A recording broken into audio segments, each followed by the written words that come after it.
Disney shares remain lower by 24% year to date. And so all of this excitement notwithstanding, they now have to translate that into actual profits. Yeah. And there are some weaker parts of the business that have also been getting some attention. Exactly. And activist investor Dan Loeb has really been going after Disney, saying that they need to spin off ESPN. Of course, ESPN is a massive entity, especially when it comes to sports rights that Disney has been able to take on over the years. And that's what's really allowed them to shield some of this growth as well. ESPN Plus, one of the particular categories as well that is looped into this overall Disney Plus subscriber growth that Ali was laying out so expertly there. I think that's particularly interesting, especially as they go more international with some of the ESPN Plus approaches and licensing for other sports categories that they want to be able to broadcast here. And so Dan Loeb stepping back off of that in a tweet over the weekend. And so we'll see exactly how that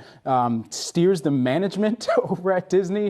They've been listening very closely to some of those analyst calls, but also at the same time recognizing how critical ESPN is to their business. And even as a standalone entity, a larger question of how that would be run. But as of right now, it seems like Disney going full steam ahead with further delving into some of their investments that they've made within ESPN as part of this broader subscriber bundle as well. Right. And interesting note by Bloomberg just about the cost of all these digital subscriber rights with respect to sports. Here's something. Media companies, including Disney and Fox, face a dangerous situation. $23 billion in annual sports rights costs, set to jump 30% in 3 years as cord cutting wipes out 25% of the pay TV user base. This exacerbates revenue and profit pressures.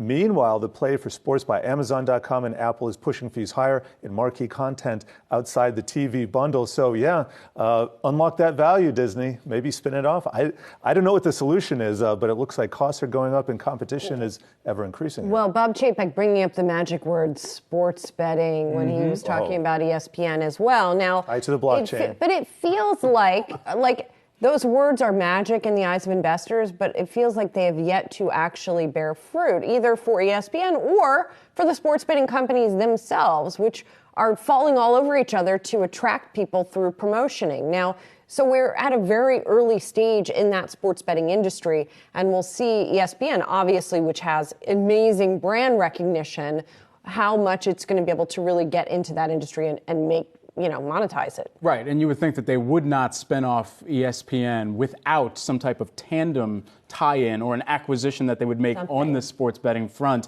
to really make that an all-in-one experience. They, as we were just looking at the numbers a moment ago, they ended Q3 with 22.8 million paid subscribers for ESPN Plus, increase of about 500,000 there. But I think for ESPN Plus going forward, it's really going to come back to your point to how they also integrate what is the next wave of sports betting and the fanfare that's really revolved around that. It's the point where I've got my sister texting me when she makes a sports bet. We've got to pick her teams better, though. I'm going to pick you. I'm going to call you when I lose. Yeah. That's the only time. Guys, coming up.